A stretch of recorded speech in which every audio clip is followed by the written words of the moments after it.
Discover over 100 episodes of Bartholomew Town on Spotify or wherever you get your podcasts.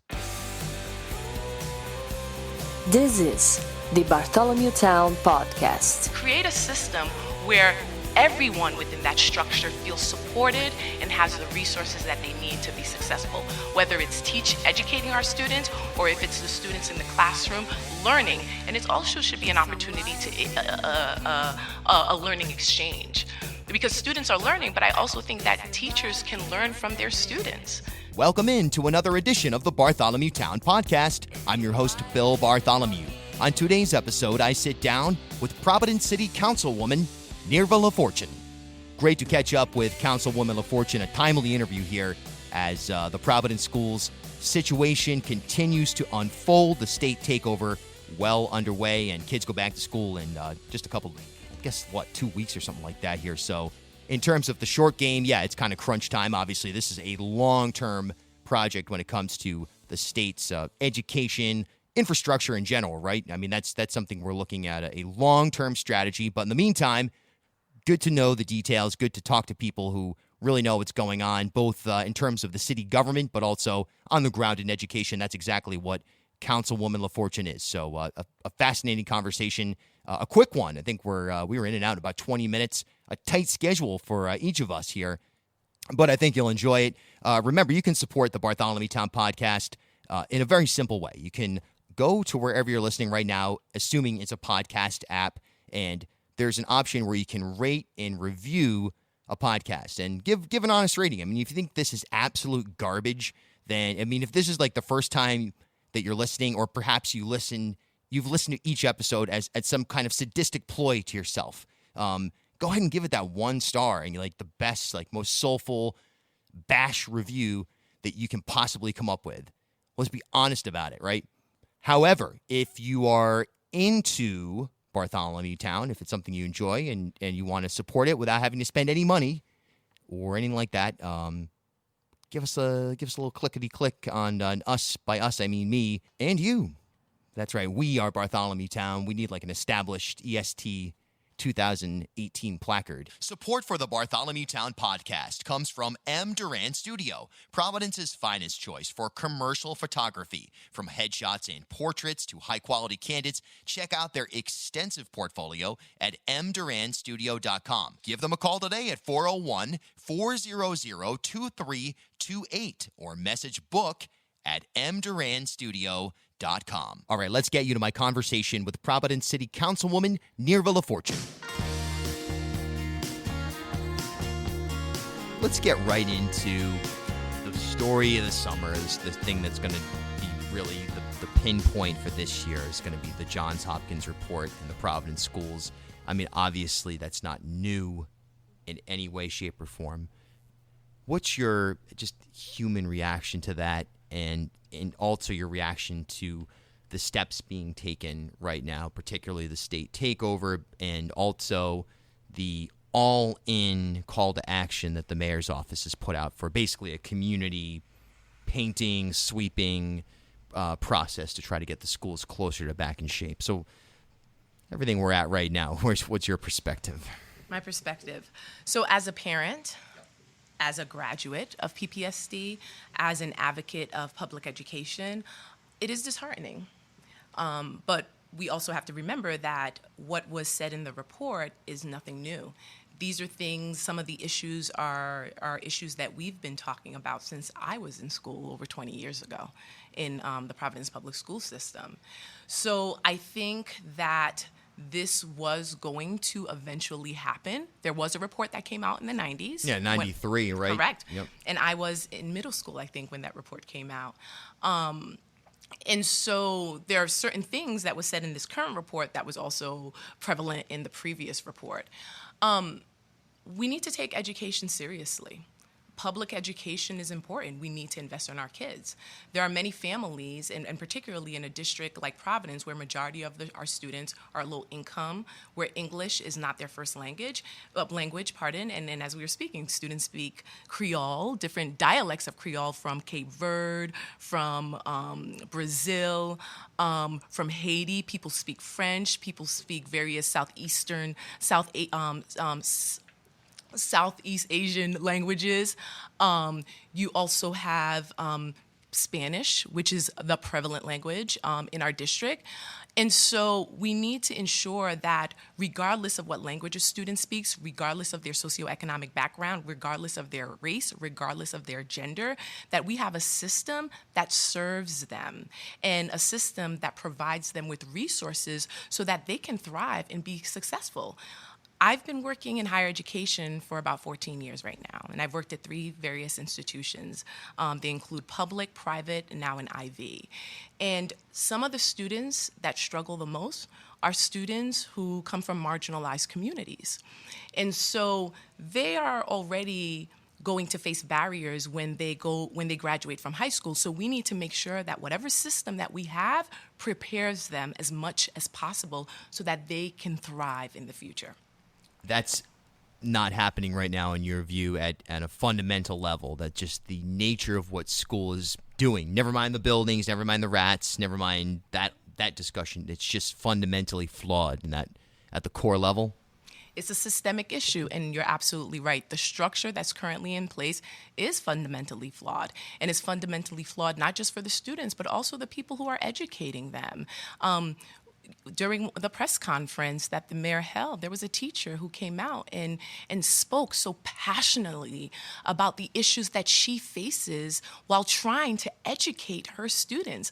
I met with a teacher who lives in my ward and who shared with me how difficult it is to try to manage such a large class, but also having to take funds out of her own pocket just to buy resources because every student is coming in with different learning abilities, right, and they have different needs, and or students who are getting by, but they haven't met proficiency yet. And also we need to be careful of how we talk about proficiency because, not all students test well.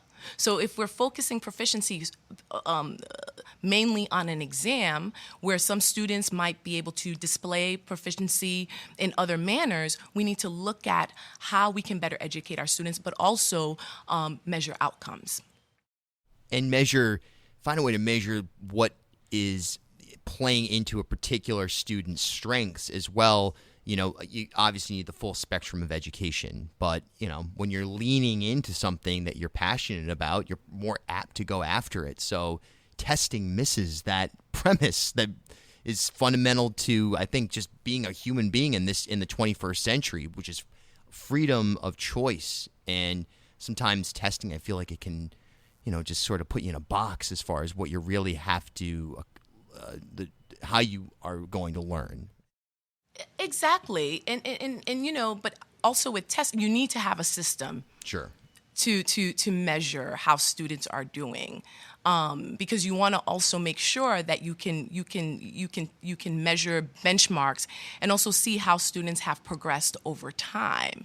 But it shouldn't be solely one particular system. We need to have varied systems or some sort of structure where there are 2 or multiple ways where we can measure that.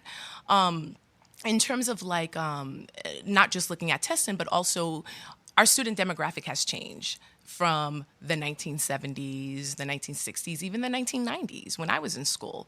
So it's also important to think about teaching pedagogy and how we're educating our students, how instruction is being designed, how teachers are actually teaching the curriculum.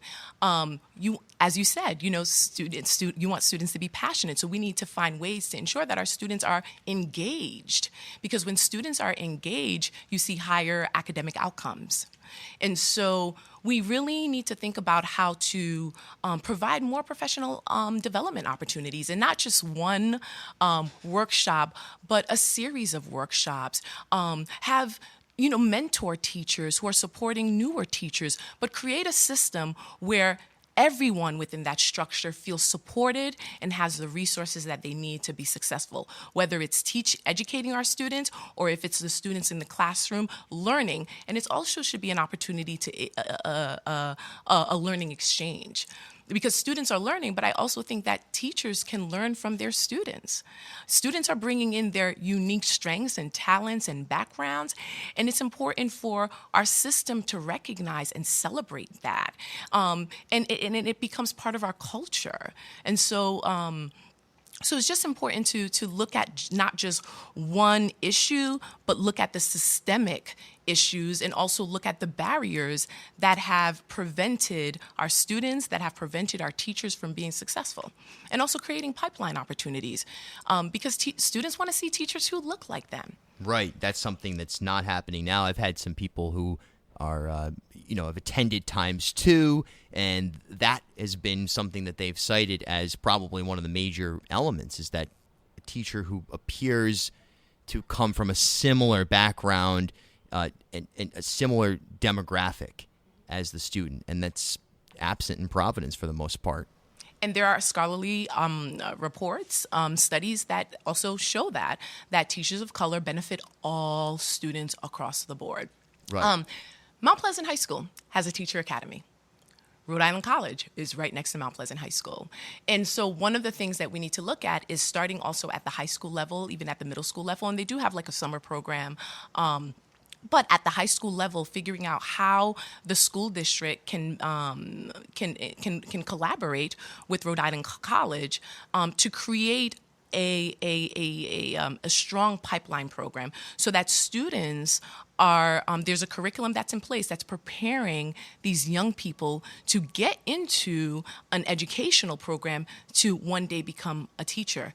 One of the issues that have come up are gateway courses or gateway exams.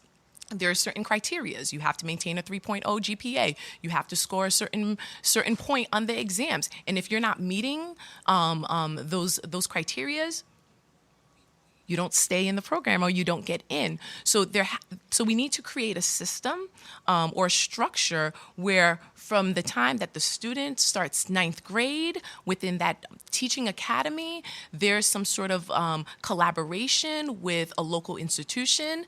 And I use Rhode Island College because it's literally next door to Mount Pleasant High School. Right. And that there's a curriculum in place that's preparing these students to enter into the institution and also become teachers. The other thing that we should think about is some sort of residency program. Boston has a residency program, and the residency teachers who go through a residency program, they're more likely to stay in the teaching field longer, and they are more effective teachers. So I think one thing we need to think about is how do we create some sort of residency program to attract teachers of color to teach, but the residency program would prepare them to teach, and not just a month or two or a semester in the classroom, but have a full year with a mentor teacher in the classroom. And perhaps the first half that they're shadowing the mentor teacher or they're working collaboratively with the mentor teaching, co-teaching, and then the second half they teach on their own. But we need to have a way to better prepare our teachers to teach so we can retain them in the teaching workforce. And I think we need to have incentives, right? We need to have incentives to encourage teachers to teach and live in the city that they're teaching in. One of the things I remember growing up before the charter was lifted is going into the supermarket or going to the park and seeing my teacher there. Yep. They were part of the community. I still remember living on the South Side and walking to the library and seeing the librarian or the librarian walking with us because she lived on the same block as us. And those things are important because there's this cultural competency that's happening as well because these teachers are part of the community that the students are and their families are living in. And so they're building relationships with these individuals. And that's also very important. And so there needs to be, more teachers of color in our systems. We need to have more cultural competency training. We need to ensure that teachers are getting support in terms of like curriculum. They're learning the curriculum because there are curriculums that we've brought to the district and they sit on a shelf. And the report also indicated that. And part of the problem is that people struggle with teaching it and also having a testing model that is sustainable. Hopefully, the new testing model that we've implemented sticks, because I've been back to Providence for the past 5 years, and we've gone through 3 different testing models. Yeah, it's which wild. is problematic. Yeah, it's a disaster for everyone. Absolutely. Great stuff there. A lot of interesting points to kind of add to the salad of conversation going around here. That's very, particularly when it comes to rethinking how there's a lot of discussion about rethinking what school should be, but just really teacher training, teacher residency requirements, going back to that. Those are topics that I'm not hearing that everywhere. And I don't know if it needs to be a residency requirement, but definitely an incentive. Because everyone has different needs, and we shouldn't tell people where they should live, but we should encourage people to live in the city that they're teaching in. And so if that's going to happen, there needs to be some sort of incentive. And there are districts throughout the country, there are states throughout the country that's doing that. But more importantly, one thing I didn't say is community engagement.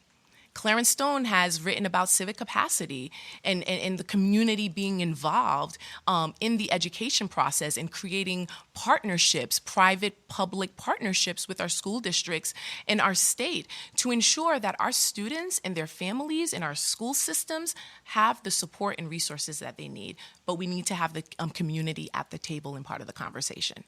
No doubt about it. That's something that the Lieutenant Governor, and we had interviewed him on radio a week ago, and that was something that he really laid out, was there should be conversation back and forth between the school department and the families of these kids, and that would, in theory anyway, spark community engagement because you'd be aware of what's going on a specific level. I want to touch on just generally in the last few minutes here your work on the council beyond the schools, because it feels like that's sucking up a lot of attention. There's plenty of other challenges facing Providence right now. Where do you want to start, I guess, right? There are a couple Infrastructurally, there's still some, obviously, the opioid crisis, community police relations. I think Providence is extremely divided in a lot of ways, practically speaking and mentally speaking. So, that's the big question: is where do you go beyond the education problem when it comes to rebuilding the city, I suppose. So one of the major issues right now is also housing. Of course. And that also aligns with homelessness, and also aligns with the opioid crisis. Mm-hmm. That also aligns with education. So we need to ensure that we have affordable housing for our residents. Many people are being displaced. We have low housing stock. We have land that is underutilized. And so one of the things I hope that we can accomplish as a city council is to get more resources to build affordable housing for our community. One of the issues is that our state invests less than $10 on housing per person. In fact, less than $8. Wow. Massachusetts invests about $99 per person on housing. So we need to have some sort of comprehensive plan around affordable housing. One of the barriers is that for many developers, building affordable housing, they don't necessarily get a return on their investment. Because it's costly. There's the tax, there's the permit process, there's the price of material and building the structure. So also thinking about how we can look at zoning, implementing inclusionary zoning within some of our housing development, but really think about how to better utilize some of our communities. I mean, look at North Main Street. There's empty lots in North Main Street. There are empty buildings in North Main Street. And North Main Street has the most active transit line in the state of Rhode Island. And the R line goes from Pawtucket all the way to Broad Street, the border of Cranston. So there should be some sort of affordable housing units all along North Main Street, or inclusionary zoning where you may have, or mixed use development where you can probably have a business on the bottom portion and then housing where people who live there have different income brackets on top. So one of the things that we should look at is how other cities that are similar to Providence are doing it. The other thing is road infrastructure. Our sidewalks are not in the best condition. Our roads, and I want to say that we have a really great DPW director and a really great DPW team who's been doing everything that they can to try to mitigate the issue, but it takes funding. So one of the things I want to think about is how do we create a funding source to help mitigate the road and sidewalk infrastructure. And also thinking about economic development. We still have the pension issue. Yeah, that's the other elephant in the room. Exactly. Yeah. And it's long term. We're not going to resolve it overnight. I do think that the previous administrations have been setting up the groundwork to get us in a better place. And that's why we're here today, and the current administration as well. And so we need to also think about a long-term plan and how we can bring in, a higher tax base, or also bring in economic development and opportunities, so that burden doesn't fall completely on the residents. Councilwoman LaFortune. Pardon me, Councilwoman LaFortune. Glad we could catch up here and check in on some of the issues. Let's do it again soon. Yes, absolutely. Let's see how the schools play out here over the next few months. What's going to happen as far as practical head start going on. So absolutely. Thank you so much. Thank Bill. you. It was a pleasure. Thanks so much for spending part of your day with the Bartholomew Town Podcast. Remember, there's new episodes every Tuesday and Friday, and over 100 episodes right there for you at ripodcast.com, bartholomewtown.com, or wherever you like to get your podcasts. Until next time, I'm Bill Bartholomew. We'll talk soon.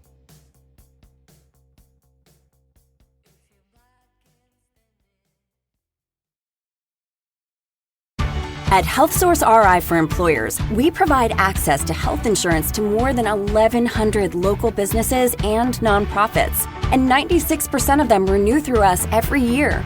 Maybe it's our choice of 19 different health plans, our 10 years of customizing solutions, or our one local team of dedicated experts helping employers find quality health insurance.